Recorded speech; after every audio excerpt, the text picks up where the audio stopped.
Ajmal Brothers. Sikudanganye dunia ndugu yangu, wala kufata yalo walimwengu. Shika mema yalo ya Mwenyezi Mungu, akhera utapata lako fungu.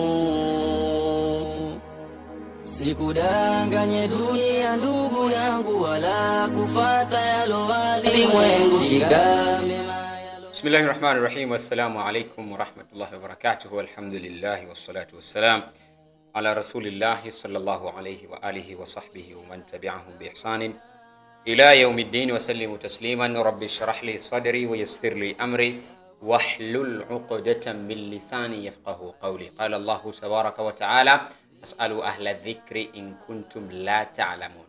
La yastawi alladhina ya'lamuna wal ladhina la ya'lamun.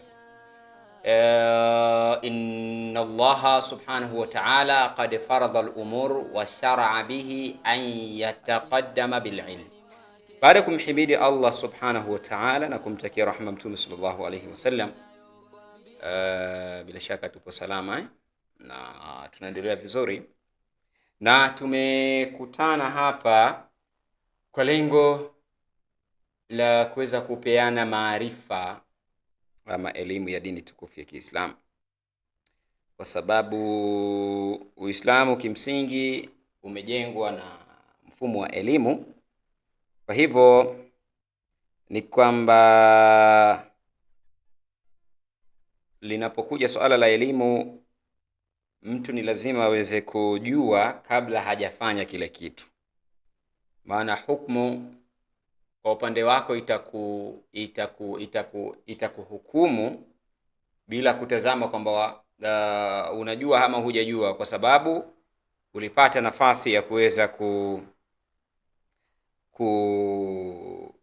pengine kusoma sehemu na kadhalika, lakini haujafanya hivyo. Kwa hivyo tumuombe Allah subhanahu wa ta'ala kwanza atupe taufiki pale tunapokuwa hatuna elimu na maarifa, atupe taufiki ya kuweza kutafuta maarifa hayo. Na hii ndiyo tafsiri rahisi ya masala haya ya kielimu. Ndio maana Tahfidh Madrasa imeweza kuanzisha kituo hiki kwa lengo la kuweza kuwasaidia watu waweze kupata misaada mbalimbali ya husuyo dini. Leo biidhnillahi subhanahu wa ta'ala tutajifunza hukumu ya mwanamke kuweza kusoma Qur'ani ama kushika Qur'ani, lakini pia hukumu ya mwanamke kuweza kutumia simu kusoma Qur'ani kwenye simu akiwa kwenye hali ya hedhi, nifas ama janaba.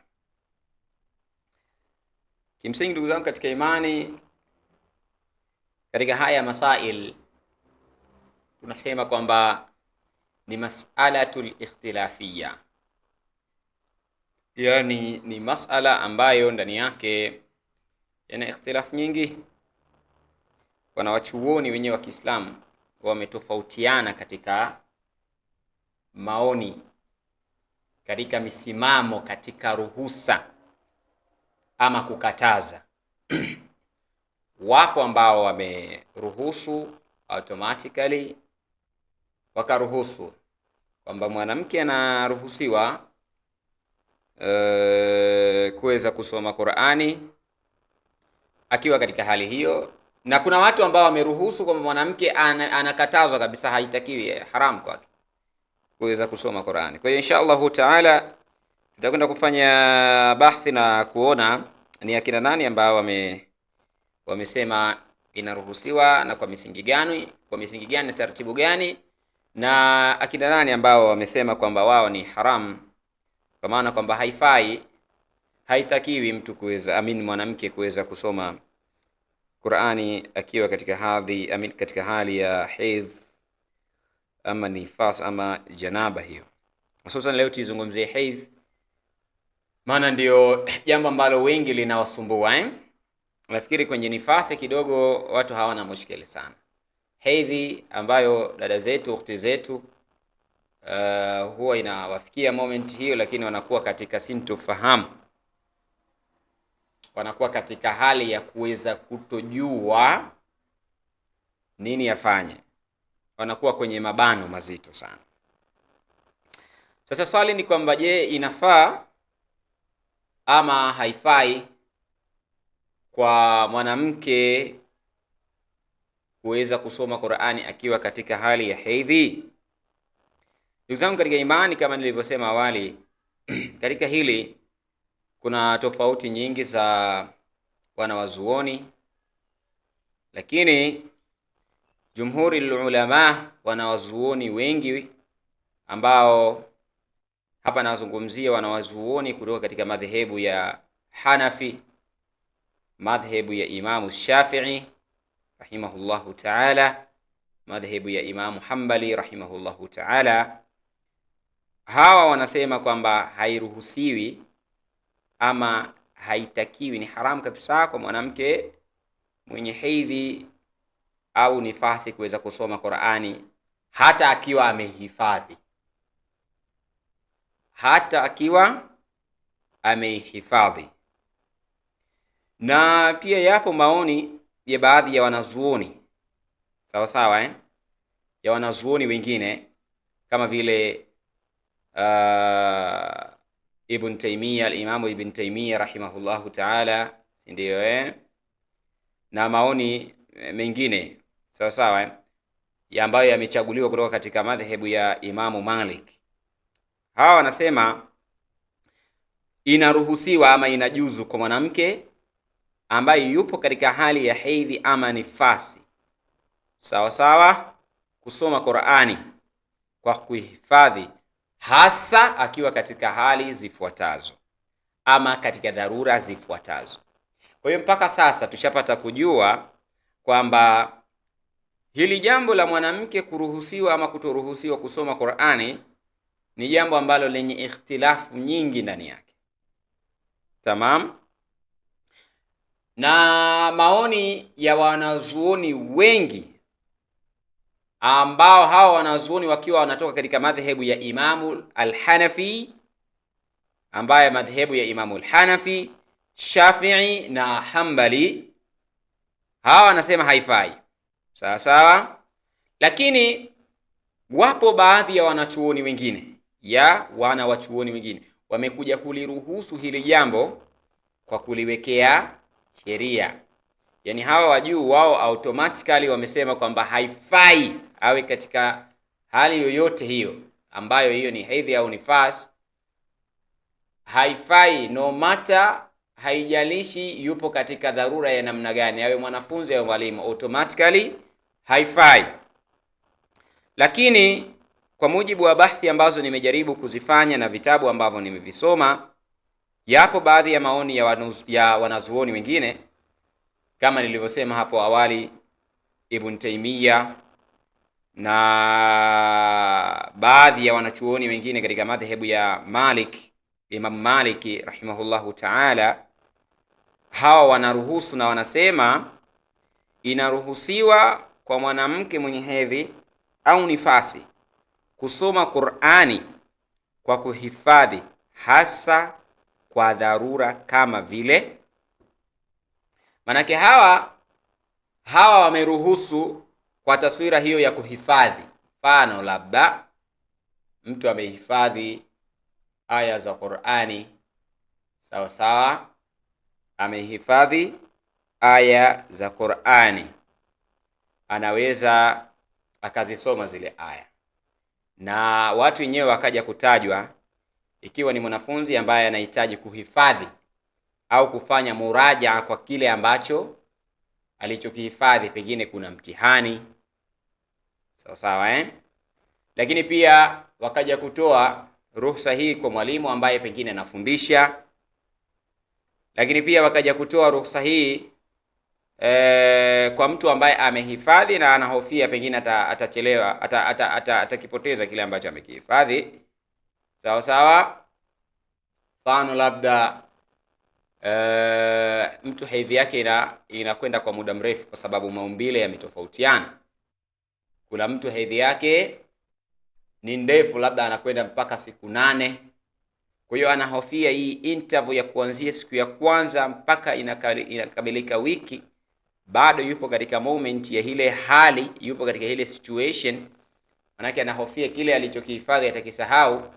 Kwa hiyo manake huyu ameruhusiwa kusoma akiwa amehifadhi.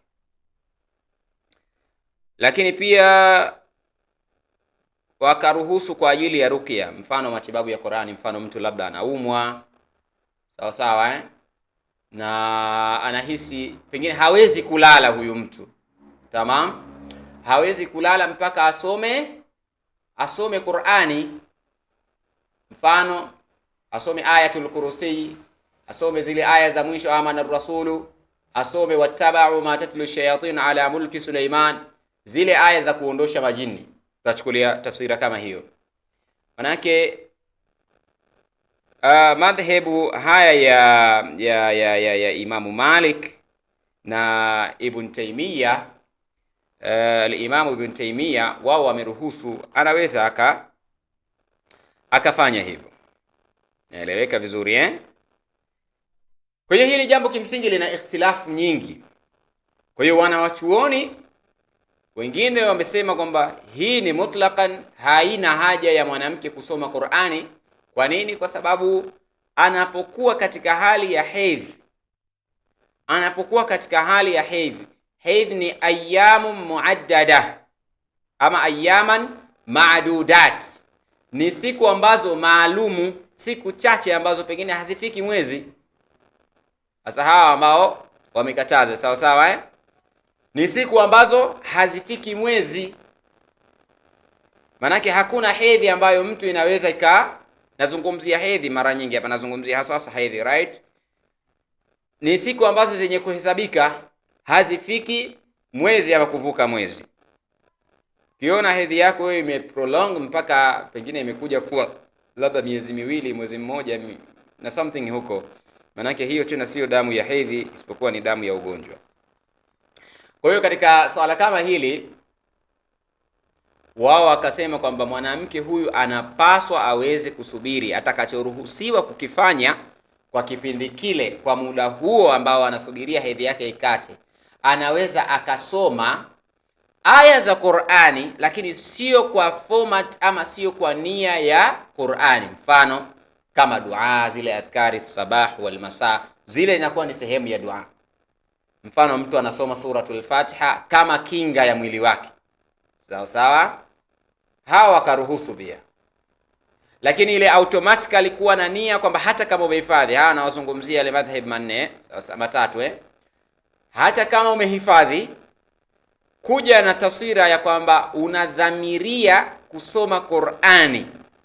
Na hapa ndio jumhuri ulama wamekuja kugongana hapa, sawa sawa, wale ambao wamekataza wamekuja na hoja hii kwamba kuja na nia maalumu kwamba mimi ninasoma Qur'ani, ilhali upo katika hiyo hali ambayo ya haidh, ya hadathul akbar, kwa maana hadath kubwa.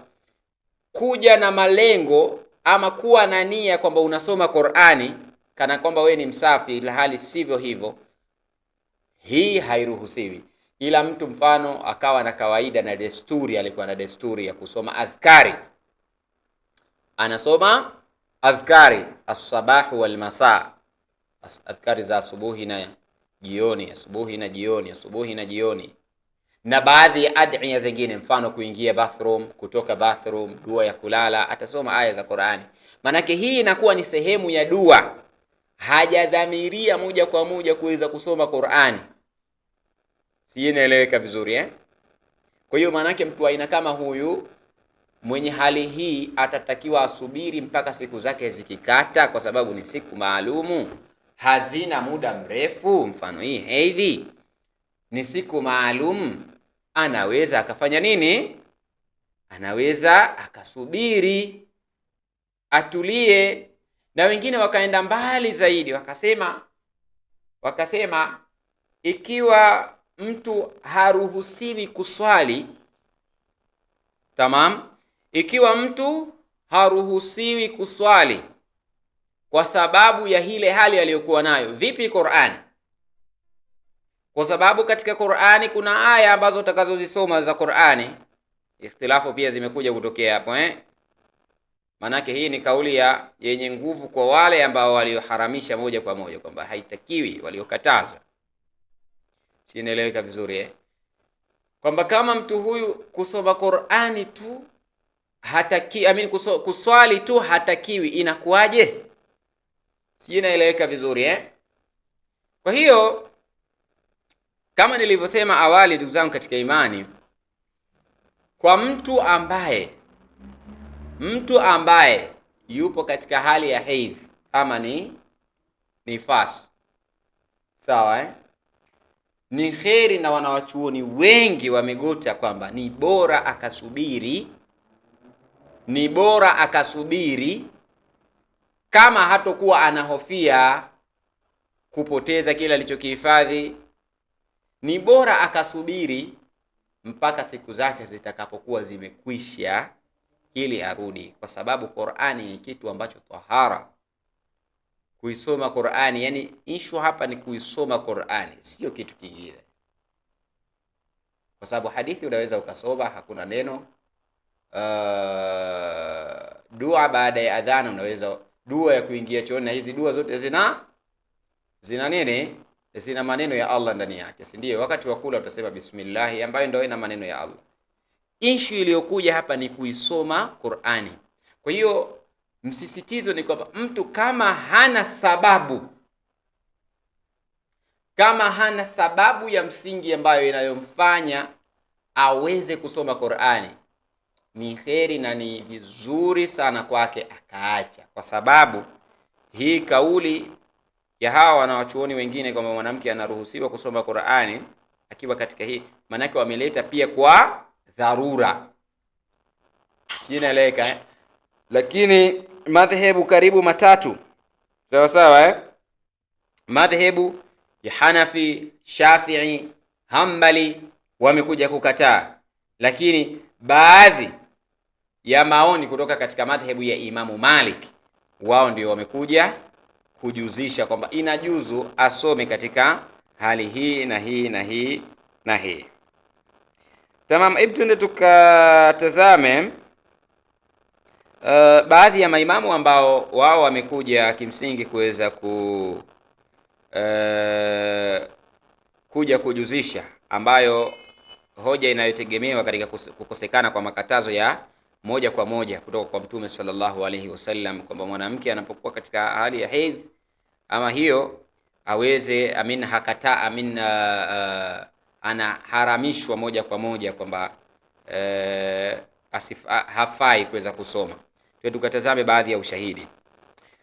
Sasa al-Imam katika Majmu'ul Fatawa, kitabu cha Sheikh al-Islam Ibn Taymiyyah, katika kitabu chake cha al-Majmu'ul Fatawa, yeye anasema sawa sawa, wa ma'lumun anna an-nisaa kunna yahidhna ala ahdi Rasulillahi sallallahu alayhi wasallam falam yakun yamna'uhunna min qira'ati al-Qur'an.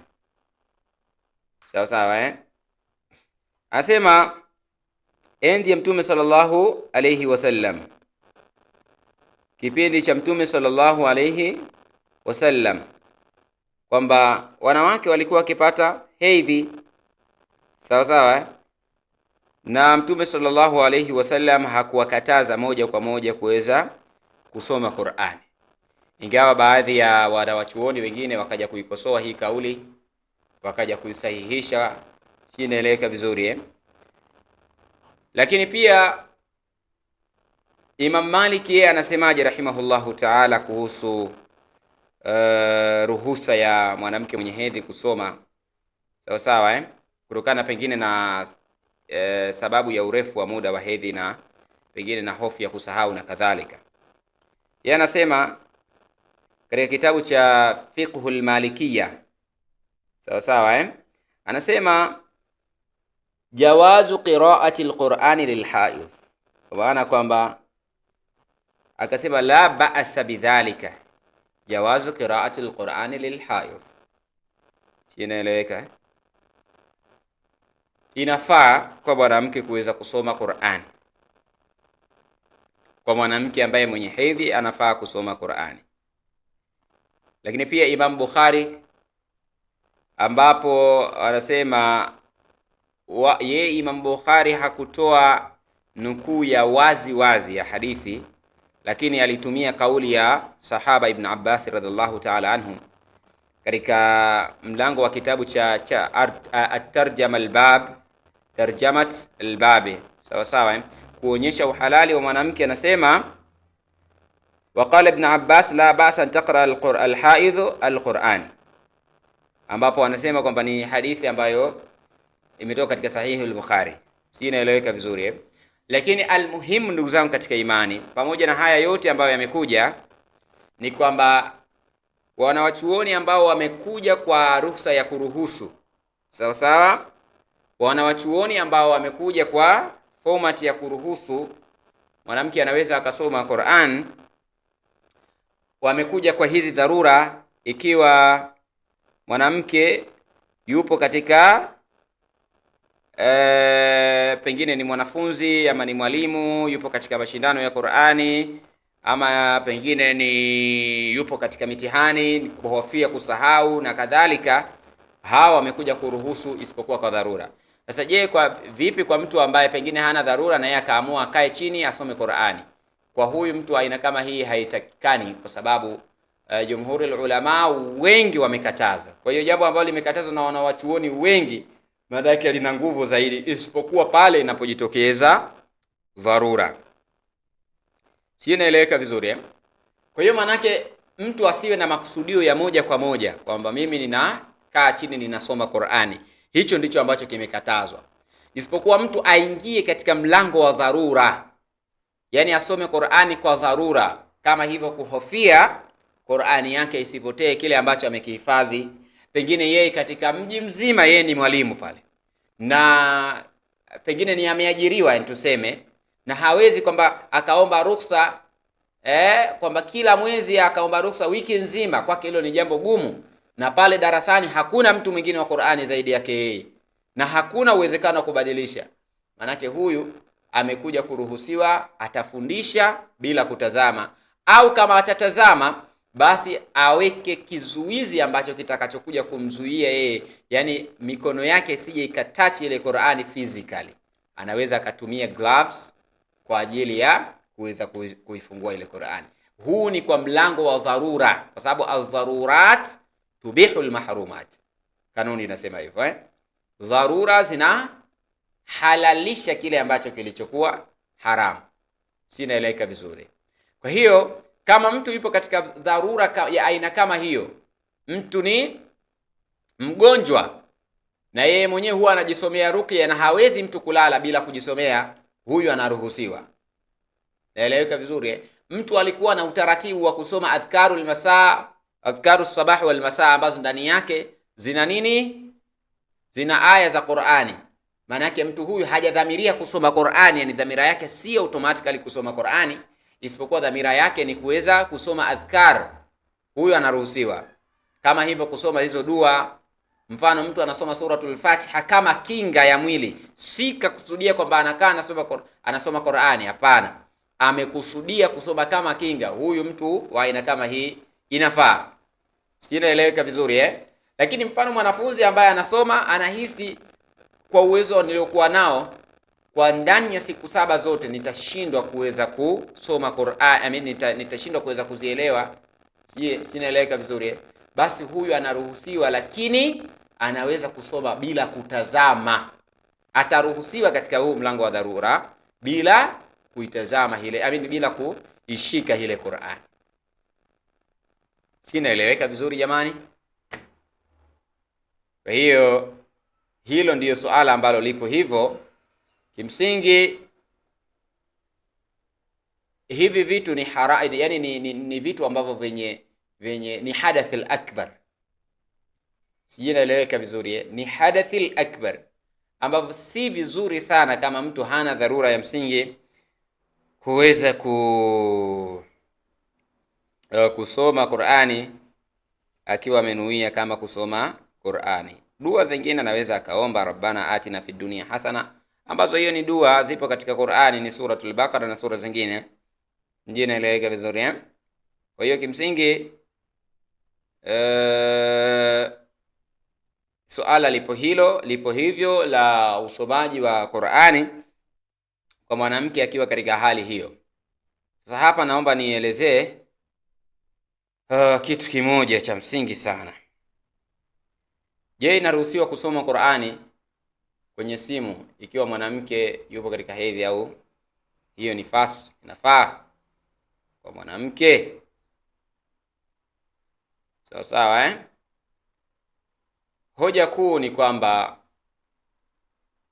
mwanamke inamruhusu kuweza kusoma Qur'ani kwenye simu, lakini atarudi kule juu kwenye ikhtilafu kwamba nia yake bado yeye ni kusoma Qur'ani akiwa katika ile hali, ilhali yeye hana dharura ya msingi. Si inaeleweka vizuri eh? Baadhi ya wanachuoni wakaja kujuzisha, wakaja na hoja zifuatazo.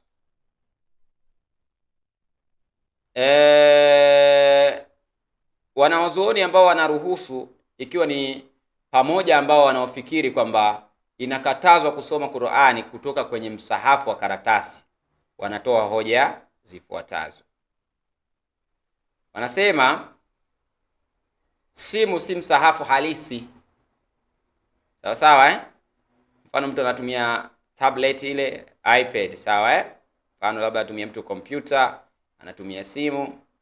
Wanasema haichukui hukumu ya moja kwa moja ya msahafu, kwa maana ule msahafu wa karatasi, kwa mujibu wa fiqh. Sawa eh? Anasema kwa sababu maandishi ya Qur'ani huonekana kana kwamba ni mwanga wa kidigital ambayo yanaweza kubadilika au kutoweka. Hivyo sharti la tahara, sawa eh, linahitajika kugusa msahafu, sio kugusa katika simu. Baadhi ya wanachuoni wakaja kusema hivyo, lakini wengine wakaja kusema kwa nini imeruhusiwa? Kwa sababu hagusi maandishi ya moja kwa moja. Anasema kwa kuwa mtu anagusa kioo cha simu na si herufi moja kwa moja halisia za Qur'ani, hali hii inafanywa iwe rahisi kuruhusu kuweza mtu kuisoma Qur'ani akiwa katika hiyo hali, kwani hukumu ya kugusa Qur'ani ni moja kwa moja huondoka. Lakini baadhi wakaja wakasema hukumu ya kusoma Qur'ani itabaki pale pale as long as ni Qur'ani, haijalishi hiyo imebadilishwa tu mazingira.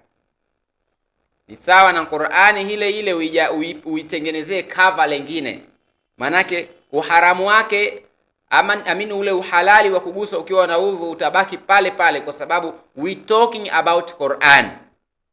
Na swala hili pia limekuja kuwa na ikhtilafu bado mtu atahitajika aweze kuapply same rules akiwa anasoma Qur'ani. Sijui inaeleweka vizuri Kwa sababu wanasema Qur'ani hii huwezi ukaifungua ukiwa chooni. Sijui inaeleweka Yaani leo mfano leo unataka kusoma Qur'ani, yani tuangalie sasa uhalali wake kwamba inafaa ama haifai na kauli yenye uzito ni ipi. Unataka kusoma Qur'ani ukiwa huna udhu, let's say, kupitia simu yako, si ndio?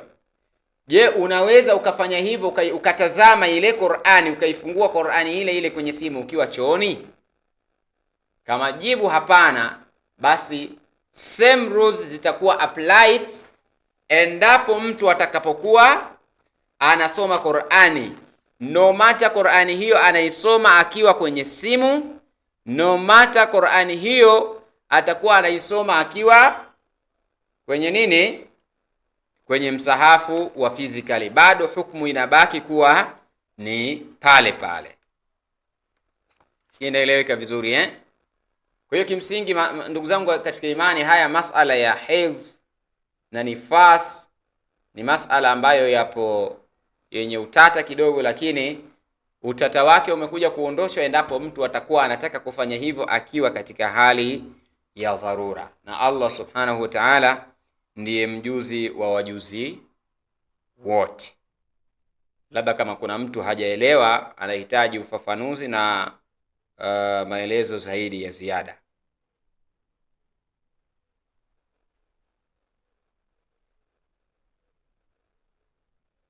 Kama kuna mtu mwenye swali lolote ambalo pengine anatamani kujua kuhusu hicho kipengele.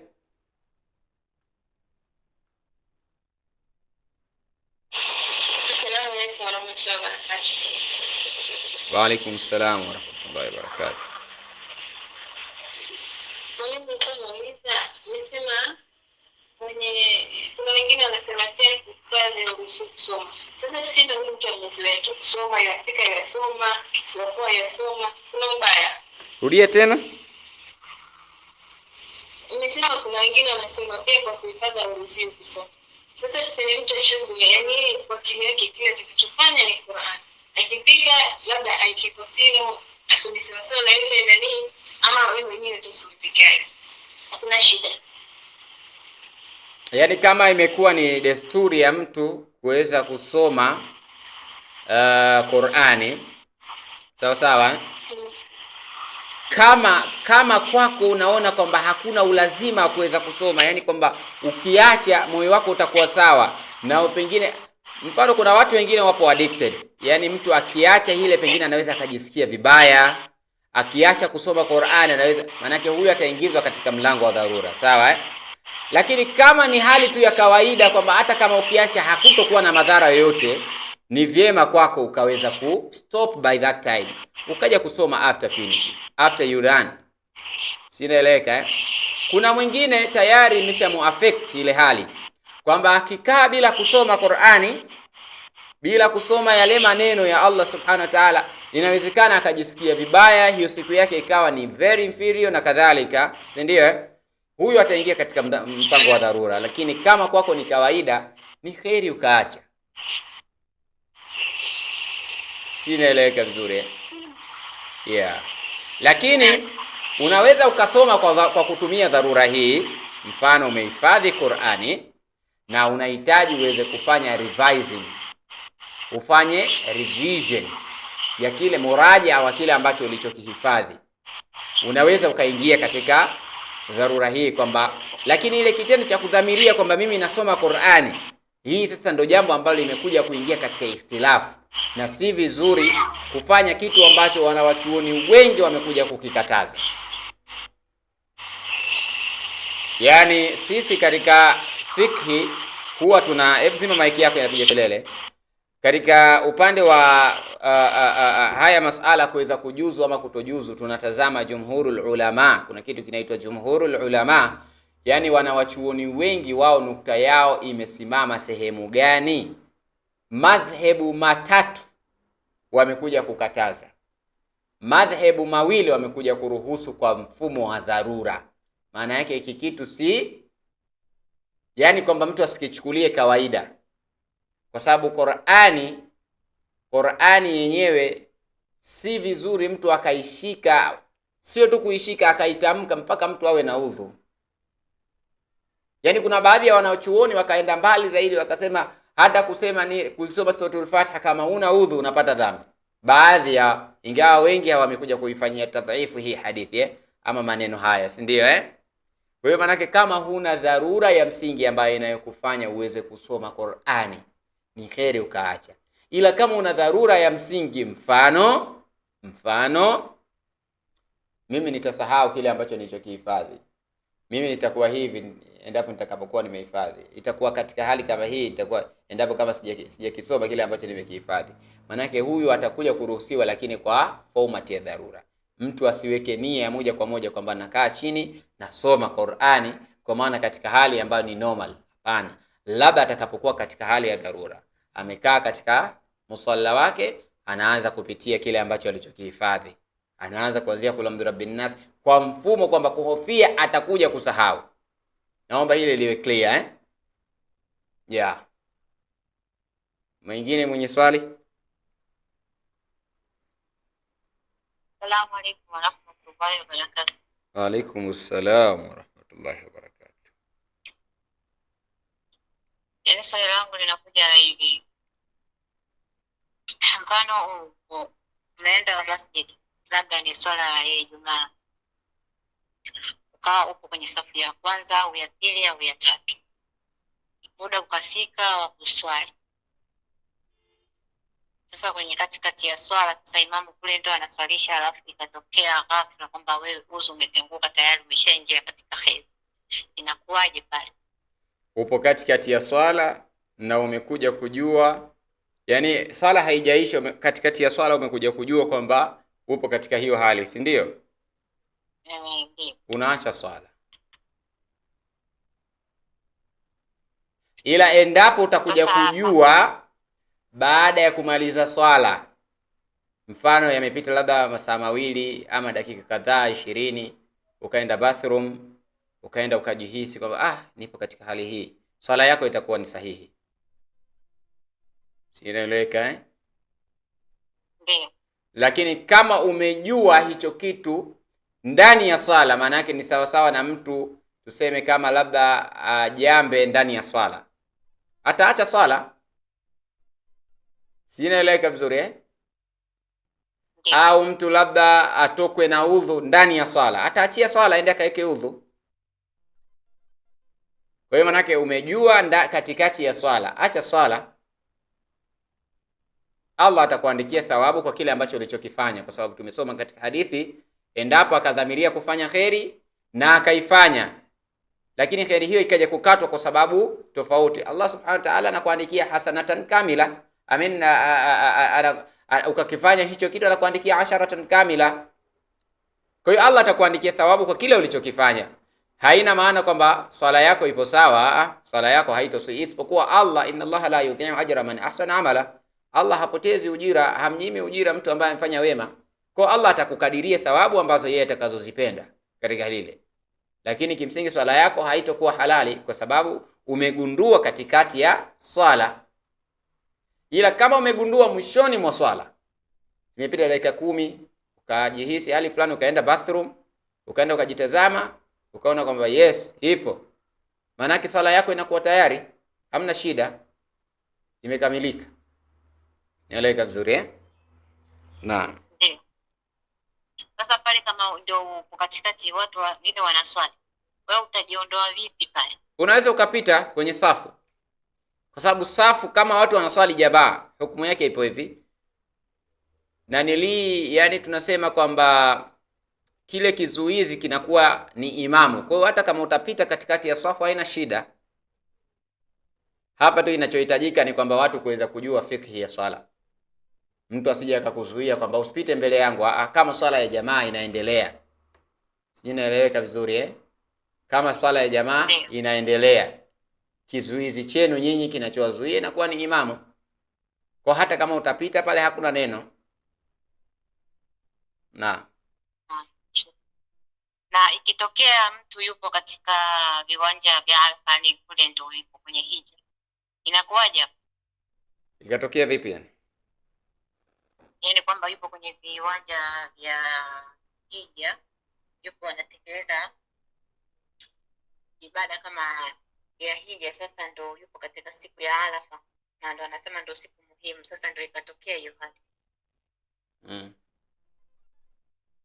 Watafanyaje sasa? Manake itabidi tena astopishe hiyo ibada. Na ndo kuja mara moja kwa mwaka. Okay, so katika swala kama hili najua swala la haya masala ya hedhi, kuna kitu kinaitwa dharura, yani mlango wa dharura. Hapa kimsingi inakuwa hija yake ile haijaharibu. Sawa sawa eh? Lakini itazuia baadhi ya nguzo za hija. Hija yake kimsingi haijaharibika, haitoharibika moja kwa moja eh? Sawa sawa eh? Kwa sababu Mtume sallallahu alaihi wasallam alimwambia, kuna siku alimwambia mama wa waumini radhiallahu ta'ala anha kwamba fanya yale ambayo anayafanya mwenye kuhiji, isipokuwa usitufu nyumba ya Kaaba, kwa maana usitufu ile al-Kaaba mpaka utaharike. Si ndio eh? Kwa hiyo manake hija yake huyu inakubalika, isipokuwa baadhi ya vitu katika ile ibada atazuiliwa kuweza kufanya. na haina maana kwamba hija yake basi haikubaliki, kwamba huyu ndo imetokea hivyo. Hapana, sinaeleweka vizuri. Mfano, baadhi ya vitu ambavyo hatakiwi kuweza kuvifanya, ambavyo atashindwa kuweza kuvifanya moja kwa moja, mfano kama kuingia ihram, sawa sawa, sinaeleweka vizuri sorry, kuna baadhi ya vitu ambavyo yeye anaweza automatically akavifanya ambavyo vinamjuzu mtu mwenye hedhi akavifanya akiwa katika hija, sawa sawa mfano kama kuingia kwenye ihram, sawa sawa kuingia katika waqfu bi'arafa. Nafikiri watu ambao wamekwenda hija watakuwa wanaelewa hivi vitu mfano kulala Muzdalifa inaruhusiwa, kupiga mawe, si ndio aljamarat, ile rami aljamarat inaruhusiwa, si inaeleweka as-sa'i baina as-safa wal marwa, kwa maana kufanya as-safa wal marwa inaruhusiwa, si inaeleweka vizuri Kwa hiyo hayo ni baadhi ya vitu ambavyo, lakini vipo baadhi ya vitu ambavyo yeye automatically haruhusiwi kuvifanya mpaka ataharike, si inaeleweka vizuri Kwa hiyo baadhi ya vitu vipo ambavyo atavifanya na baadhi ya vitu ambavyo vipo ambavyo hatovifanya moja kwa moja. Allahu a'la wa a'lam. Vipo baadhi ya vitu mfano kama kuswali hivi hatakiwi kuvifanya. Inaeleweka vizuri Kwa hiyo kimsingi kwamba mwenye hedhi anapaswa kuendelea na hija yake, isipokuwa hayo masala kama ya tawaf anatakiwa aweze kutaharika. Ndio inaeleweka Naam. Ndio. Tamam. Mwingine? Assalamu alaykum wa rahmatullahi wa barakatuh. Wa alaykum salam. Ustadhi, mathala ikitokea huko kwenye hija ama pengine kwenye tawaf, unaingia katika haram uko msafi kabisa, mpaka ukaenda pale kwenye ile kutufu pale, dakika hali ikakubadilikia na ukajua hizi hapa hali imenibadilikia, au kufanya nini? Ukiangalia umati wa watu ule utatokaje? Hapo utaendelea mpaka utakumaliza, ndio utafuta upenyo, au utakapomaliza utatoka. Utakapomaliza mpaka watu watakapomaliza ile hali utatoka. Manake hiyo inaingia katika dharura, kwamba huwezi wewe kutoka kwa muda ule. Watakapomaliza utatoka. Okay. Na mathalan uko katika njia unatembea, alafu uone kama kijikaratasi cha Qur'ani, ukiangalia huna hifadhi yote katika mikono yako, je, utaweza kukishika ukakihifadhi sehemu nyingine? Hifadhi ukikusudia nini? Ama ukatembea nacho mpaka utakapo. Naam. Hifadhi ukakusudia nini? Huna hijabu. Yaani unaweza mfano kuna dharura ambayo inajitokeza, mfano labda umekuta Qur'ani imedondoka chini na pale karibu pengine hakuna mtu akuja kusaidia ukaichukua, si ndio? Unaweza ukachukua kitu yani ukaishika juu ya kitu. Mfano kama una hijabu yako, ile Qur'ani ukashika juu ya hijabu ukaweka sehemu inayotakiwa.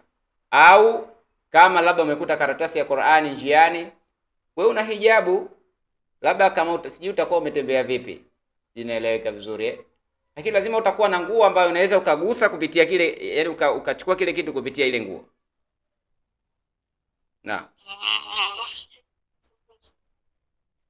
And then unaweza ukahifadhi sehemu ukaweka kwenye begi lako, kwenye begi ama kadhalika mpaka utakapoenda kudadili. Maana hiyo inaingia katika mfumo wa dharura.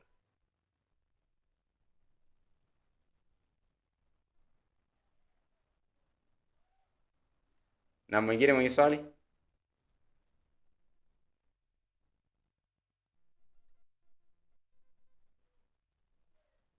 Hakuna mwenye swali Tamam. Kwa hiyo tumombe Allah subhanahu wa ta'ala. Kwanza nilipokosea Allah subhanahu wa ta'ala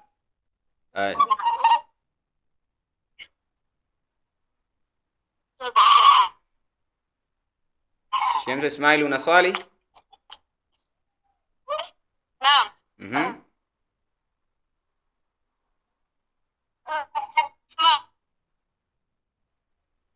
Sikusikia uti. Hello? Naam, wanisikia ustadi? Hivi kama uko katika hali hiyo, Ipi? niwe kusikia sehemu kwamba ukiwa katika hali ya hedhi au nifasi, unaruhusiwa kwenda katika uwanja wa laidi japokuwa hutaswali. Eti kwa sababu sala laidi ni sunna, lakini ukifika iko ni bora. Eti ni kweli? Sasa hivi watu wameendelea. Hayo mambo yalikuwa labda kama kijijini huko, unataka kupata labda adhkari, unataka kupata ukumbusho, si ndio? Inafaa. Lakini sasa hivi media zipo, yani swala inaendelea sehemu fulani, wewe unaangalia kwenye YouTube, si ndio? Yani sasa hivi dharura hizi zinavunjwa kwa teknolojia iliyopo. Yani sasa hivi wewe huna haja ya kwenda kwenye viwanja vya Idi. Una Idi mtaisalia msikitini, unaruhusiwa kuingia masjid?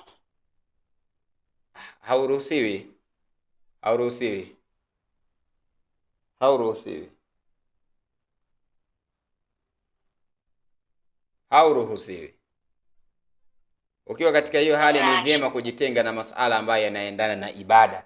Kuingia msikitini, si kusoma Qur'ani, si kuosha maiti, si kufanya nini. Yani masala ambayo yanataallaq na ibada, jiepushe nayo. Na washukuru sana Allah subhanahu wa ta'ala. Niswamehe pale nilipoteleza na nilipopatia. Allah aweze kuniandikia katika mizani ya hasanati yangu, na ninyi pia mlionisikiliza. Allah subhanahu wa ta'ala awalipe kila lililokuwa jema na lenye kheri na nyinyi. Wassalamu alaikum wa rahmatullahi wa barakatuhu wa ila liqa biidhnillah. Jutia fi hisabia alokuja nayo wetu rasuli, ni wajibu pia ametuumbia wetu rasuli kumsalia, ni wajibu pia kufuatia wakeusia, sote twajijua wajibu wetu kumsalia. Sikudanganye dunia ndugu yangu, wala kufata yalo walimwengu. Shika mema yalo ya Mwenyezi Mungu, akhera utapata lako fungu. Sikudanganye dunia ndugu yangu, wala kufata yalo walimwengu. Shika mema yalo ya Mwenyezi Mungu, akhera utapata lako fungu. Tusifanye ya ghururi, tuishi kwa tahadhari, tuyafate ya Ghafuri, kesho tupate ya kheri. Uwe wenye kusubiri kadari yake Jalali, tukimuasi Jalali tumwato tusubiri. Sikudanganye dunia ndugu yangu, wala kufata yalo walimwengu. Shika mema yalo ya Mwenyezi Mungu, akhera utapata lako fungu. Sikudanganye dunia ndugu yangu, wala kufata yalo walimwengu. Shika mema yalo ya Mwenyezi Mungu, akhera utapata lako fungu. Wama alhayatu dunya illa mata'ul ghurur, na si chochote haya maisha ya dunia isipokuwa ni starehe fupi yenye kudanganya.